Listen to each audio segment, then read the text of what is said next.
Hello guys, তোমরা সব কেমন আছো? আশা করি ভালোই আছো। আমিও ভালো আছি। আজকে আবার একটা নতুন রেসিপি নিয়ে আসলাম, টমেটোরের চাটনি। ঠিক আছে, টমেটোর ধনের পাতার চাটনি। তা এই যে দেখো আমি কি কি দিচ্ছি সেইগুলো লক্ষ্য করবে। আমি একটা আস্ত টমেটো দিয়ে দিলাম এর ভিতরে।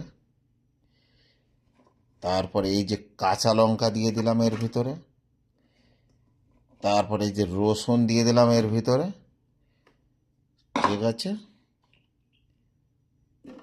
তারপরে লাস্টে এই ধনের পাতা দিয়ে দিলাম। যে যে বাড়িতে আছো, বসে আছো, এই চাটনিটা বানিয়ে মজা করে খাওয়া দাওয়া করবে। রুটির সাথেও খেতে পারো। যাদের পেট পায়খানা ক্লিয়ার হয় না তারা একটু বেশি করে খাবে, তাহলে পেটটা ক্লিয়ার হয়ে যাবে।